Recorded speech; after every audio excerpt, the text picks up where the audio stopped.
இதயக்கணி விஜயனின் வணக்கம். மே மாத இதயக்கணியின் கேள்வி பதில்கள் வாசகர்களை அதிகம் கவர்ந்த கேள்விகளின் சங்கமம் பகுதியிலிருந்து சில முக்கியமான கேள்விகளை உங்கள் முன் கொண்டு வருகிறேன். காசிமேடு சுந்தர், நாகர்கோவில், பொன்முடியின் ஆபாச பேச்சு விவகாரத்தில் திமுகவில் கனிமொழி மட்டும் கொதித்து எழுந்ததின் பின்னணி என்ன அப்படின்னு கேட்டிருக்காரு. அதுக்கு நான் பதில் சொல்லியிருக்கேன். அது திமுகவில் ஜனநாயகம் இருப்பது போன்ற ஒரு தோற்றம், ஒரு காட்சி. அது அப்படித்தான். அவங்க அப்பப்போ இந்த மாதிரிலாம் பண்ணிக்குவாங்க. நாங்கள் ரொம்ப ஜனநாயக ரீதியாக நடந்துக்கிறோம் அப்படிங்கிற மாதிரி காட்டுவாங்க. அடுத்து கொட்டில்பாடு மரிய ஜார்ஜ் குளச்சல் கேள்வி கேட்குறாரு. தற்போதைய சூழலில் 24 எம்பிக்களை வைத்திருக்கும் திமுகவை விட பாஜகவானது அதிமுகவின் ஆதரவை நாடுவதன் நோக்கம் என்ன? முதலில் திமுகவை அடித்து உட்கார வைக்க வேண்டும். அதற்கு பின் அதிமுகவை அடிமைப்படுத்தி தன்னை நிமித்து கொள்வதற்கான தேசிய கட்சி அரசியல், அதுதான் தேசிய கட்சி அரசியல் அது அப்படின்னு சொல்லியிருக்கேன். அது காங்கிரஸுக்கு அப்புறம் பாஜக. நேருதாஸ் பழனியில் கேட்டிருக்காரு. அதிமுகவிலிருந்து ராஜ்யசபா எம்பி பதவி பெற அன்புமணியும் பிரேமலதாவும் துடிக்கிறார்களே அப்படிங்கிறதுக்கு நான் சொல்லியிருக்கேன். பணம் தின்னி கழுகுகள், பிணம் தின்னி கழுகுகள்னு சொல்லுவாங்க இல்லையா, பணம் தின்னி கழுகுகள் அவங்க. துரையப்பா திருச்சி கேட்டிருக்காரு. அதிமுக பாஜக கூட்டணி என்றவுடன் திமுகவும் கூட்டணி கட்சிகளும் பதறுகின்றனவே.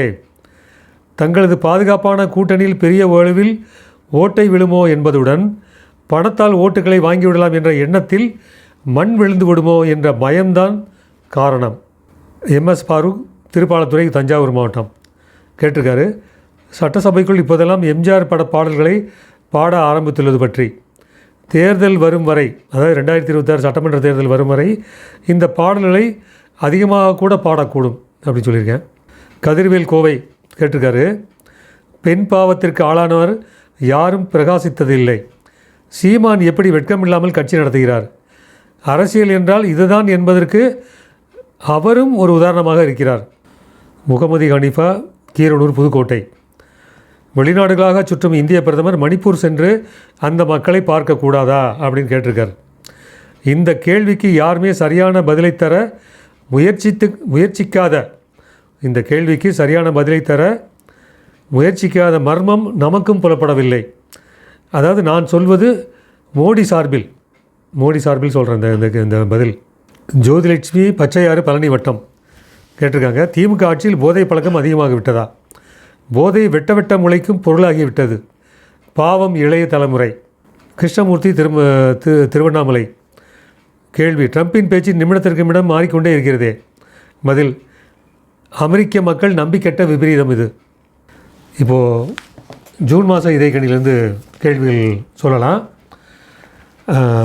ஜூன் மாதம் இதயக்கணி. காசிமேடு சுந்தர், நாகர்கோவில் கேட்டிருக்காரு. சமீபத்தில் ஸ்ரீரங்கம் கோயிலுக்கு சென்றிருந்தேன்.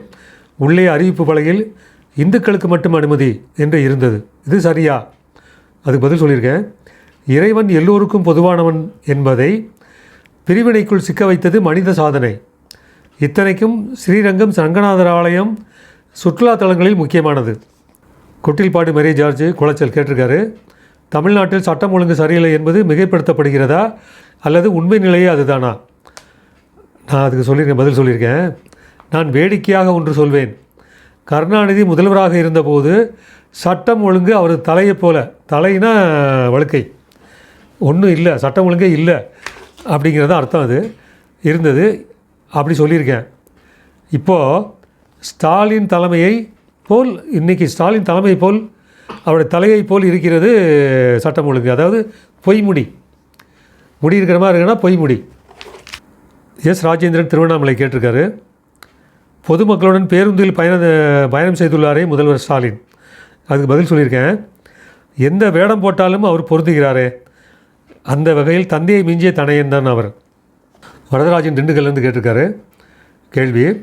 சமீபத்தில் கிருஷ்ணகிரி ஃபர்கூர் பொதுக்கூட்டத்தில் திமுகவின் அமைப்பு செயலாளர் RS பாரதி சொல்கிறாரு, அண்ணாமலையும் சினிமாக்கார பொறுக்கிகளும் திமுகவை விமர்சிக்கக்கூடாது என்று வார்த்தைகளை கொட்டியுள்ளாரே. அதுக்கு நான் பதில் சொல்லியிருக்கேன். அவருக்கு ஏதோ திமுகவை சார்ந்த திமுக பொறுக்கிகள் மீது கோபம். அண்ணா, கருணாநிதி, ஸ்டாலின், உதயநிதி இவர்களை என்னவென்று சொல்வார் அப்படின்னு பதில் கேட்டிருக்கேன். அப்புறம் நேருதாஸ் பழனி, பாலகிருஷ்ணமூர்த்தி போடிப்பாளையம் இவங்க 2 பேரும் சேர்ந்து கேட்டிருக்காங்க வெவ்வேறு கடிதங்கள் மூலமாக. திருமாவளவன், சீமான், வைகோ போன்றவர்கள் பாகிஸ்தானுக்கு ஆதரவாக பேசுகிறார்களே, பதில் சொல்லியிருக்கேன். அவரது வேலை என்னவோ அதைத்தான் செய்து கொண்டிருக்கிறார்கள் அப்படின்னு சொல்லியிருக்கேன். ஆஷா சங்கர், பசுபதி கோயில், தஞ்சை மாவட்டம். கேள்வி: தங்கள் பார்வையில் 2026 3 எழுத்துக்காரர் தானே முதல்வர்? அதாவது 3 எழுத்து பேர் வரிசையை சொல்லி விஜய் இப்படி ஒவ்வொருத்தராக 3 எழுத்தில் யாரெல்லாம் வராங்களோ இபிஎஸ், ஓபிஎஸ் எல்லார் பேரையும் போட்டு கேட்டிருக்காங்க. அதுக்கு நான் பதில் சொல்லியிருக்கேன். ஆமாம், ஊழல் என்ற 3 எழுத்துக்காரர் தான் முதல்வர். யார் வந்தாலும் ஊழல் தான் முதல்வர் அப்படின்னு சொல்லியிருக்கேன். பிஎஸ் பிரபாகரன், கோவை. எம்ஜிஆரின் எத்தனையோ போற்றத்தக்க குணங்களில் தாங்கள் எதை பாராட்டி மகிழ்வீர்கள்? பதில்: அவரது ஈகோ இல்லாத தன்னடக்கமான குணத்தினை. முகமது ஹனீஃபா, கீரனூர், புதுக்கோட்டை. உமர் ஃபாரூக், பழனி பொதுவாக கேட்டிருக்காங்க. கேள்வி: 2026 சட்டமன்ற பொதுத் தேர்தலில் திமுக மிக எளிதாக வெல்லும் என்று நான் கருதுகிறேன். இது சரியா அப்படின்னு கேட்டிருக்காரு. திமுக ஆட்சி மீதான அதிருப்தியை நாம் ஓட்டாக அறுவடை செய்து விடலாம் என்று எதிர்க்கட்சிகள் கணக்கு போடுகின்றன. அது ஆமை முயல் கதையாக மாறிவிடுவோம் என்ற கவலை நமக்கு. தமிழக தேர்தல் பாதுகாப்புக்கு இராணுவம் வந்தால் மட்டுமே நிலைமை மாற வாய்ப்புண்டு. இப்போ இந்த விஷயத்தை திருப்பி நம்ம வலியுறுத்தி சொல்கிறோம். இது எல்லாருக்கும் இது கொண்டு போவோம். அந்த விஷயத்தை தமிழகத்தில் சட்டமன்ற தேர்தல் 2026 நடக்கும்போது இராணுவம் தான் பாதுகாப்பு வரணும். அப்படி வந்தால் தான் திமுகவினுடைய தில்லாளிங்கடி வேலைகள் எதுவுமே செய்ய முடியாமல், கள்ள ஓட்டு போட முடியாமல், ஏமாற்றாமல் பணம் கொடுத்து ஓட்டு வாங்கலாங்கிற அந்த நினைப்புக்கு மண் விழுகும். நேர்மையான தேர்தல் நடக்கும். குணசேகரன், புவனகிரி. சிந்து நதி நீரை நமது நாடு நிறுத்தியது எந்த அளவுக்கு பாதிப்பை உண்டாக்கும் பாகிஸ்தானுக்கு? அதற்கு பதில் சொல்லியிருக்கேன். அதற்கு பாகிஸ்தான் பயந்ததாக தெரியவில்லை. பாகிஸ்தான் ஆக்கிரமிப்பு காஷ்மீரை மீட்டெடுத்தால் பல பிரச்சனைகளுக்கு விடிவு ஏற்படலாம். சரஸ்வதி, ஸ்ரீவில்லிபுத்தூர் கேட்டிருக்காங்க. அரசியல்வாதிகளின் சொத்துக்களை கண்டு பொதுமக்கள் அதிர்ச்சி அடைவதில்லையே ஏன்? அதாவது எத்தனை ஊழல் பிரச்சனை, எவ்வளோ விஷயங்கள் மக்கள் மத்தியில் வந்தால் கூட அதை பற்றி அவங்க சீரியஸாக எடுத்துக்க மாட்டேங்கிறாங்க. அதுதான் கேள்வி. அதுக்கு பதில் சொல்லியிருக்கேன். கூட்டத்தில் கலந்து கொள்ள ரூபாய் 200 ஓட்டுக்கு ரூபாய் 500, 1000 வாங்க பழகிவிட்டதால் கொள்ளையடித்த பணத்தில் தானே நமக்கு தருகிறார்கள் என்று மக்கள் திருப்திப்பட்டுக்கிறாங்க. அப்படிங்கிறதுனால வர்ற வினை இது. அதுதான் அவங்க அதை கொள்ளையடித்த பணத்தில் நமக்கு கொடுக்குறாங்க, அதனால் பரவாயில்ல அப்படிங்கிற மாதிரி மக்களுடைய மனப்போக்கு இன்றைக்கி பழகிடுச்சு, மாறிப்போச்சு. எம்எஸ் மார்க், திருப்பாலத்துறை, தஞ்சை மாவட்டம். தமிழகத்தில் வெளிப்படையான ஆட்சி நடத்துகிறது என்று சபாநாயகர் பேசியது குறித்து பதில் சொல்லியிருக்கேன். ஆமாம், ஊழல், வன்முறை, அதிகார துஷ்பிரயோகம் எல்லாம் வெளிப்படையாக தைரியமாக நடக்கிறது. அப்பன்ராஜ், பழனி. பொள்ளாச்சி பாலியல் வன்கொடுமைகளுக்கு சரியான தண்டனை கிடைத்துள்ளது. அது சொல்லியிருக்கேன். இன்னும் கூட தண்டனை கடுமையாக இருக்கலாம், இன்னும் கூட தண்டனை அதிகப்படுத்தியிருக்கலாம் அப்படிங்கிற மாதிரி சொல்லியிருக்கேன். பாரூக், தூத்துக்குடி. இதயக்கனி வெள்ளி விழா நெல்லையில் நடத்தப்படுமா? நடக்க வேண்டும் என்று சூழல் அமைந்தால் நடக்கும் அப்படிங்கிற மாதிரி சொல்லியிருக்கேன்.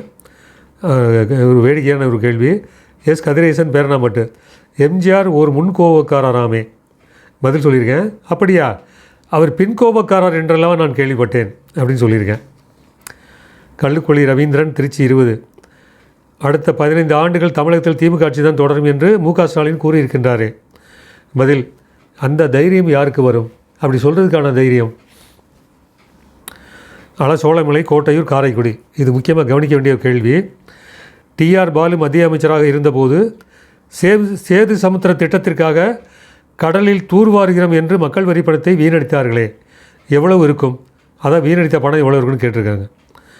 அதுக்கு நான் பதில் சொல்லியிருக்கேன். நீங்கள் ஞாபகப்படுத்தி விட்டீர்களா? அதாவது சேது சமுத்திர திட்டத்தை பற்றி ஞாபகப்படுத்திட்டீங்க, அதை வைத்து அரசியல் செய்ய அவங்க தயாராகிடுவாங்க அப்படிங்கிற மாதிரி சொல்லியிருக்கேன். நன்றி, வணக்கம்.